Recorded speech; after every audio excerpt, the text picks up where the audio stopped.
Hello everyone, welcome to my video. এখন বাজে ভোর 4:20 আর আমি বেরিয়ে পড়েছিলাম বাড়ি যাওয়ার জন্য। কাকদ্বীপ থেকে আমার শ্বশুরবাড়ি যেতে অলমোস্ট 6 ঘন্টা সময় লাগে। দেন আমি ফ্রেশ হয়েই বর্ষণকে নিয়ে চলে এসেছি। আমি বাড়ি আসার জন্য এতটা এক্সাইটেড থাকি, তার একটা প্রধান কারণ হচ্ছে ও। আমি যতটা টাইম বাড়িতে থাকি বেশিরভাগ সময়টাই আমি ওর সাথেই থাকি। ও খেলা করছে, দেন ও বিস্কুট খাচ্ছিল আর আমাকেও বিস্কুট দিয়ে দিচ্ছিল আর নাচ গান করছিল। তারপর আমি লাঞ্চটা করে নিয়েছিলাম। আর আজকের লাঞ্চে রান্না করেছিল ভাত, ডিম সেদ্ধ, লোটে মাছের তরকারি, পাঁপড় ভাজা, কচুর তরকারি, কাতলা মাছ, ডাল আর চাটনি। দেন আমি লাঞ্চ করে নিয়ে রেডি হতে চলে গেছিলাম।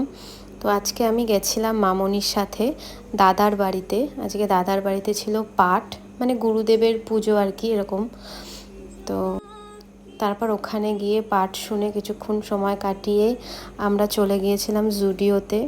জুডিওর কালেকশানগুলো আজকে আমার খুব একটা ভালো লাগেনি। দেন বিশালে চলে গেছিলাম আর ওখান থেকে কয়েকটা ডেলি ওয়্যার জিনিসপত্র নিয়ে নিয়েছিলাম। দেন আমি আর মামনি চলে গেছিলাম ওয়াও মোমোতে, আর পরে ভাইও জয়েন করে নিয়েছিল।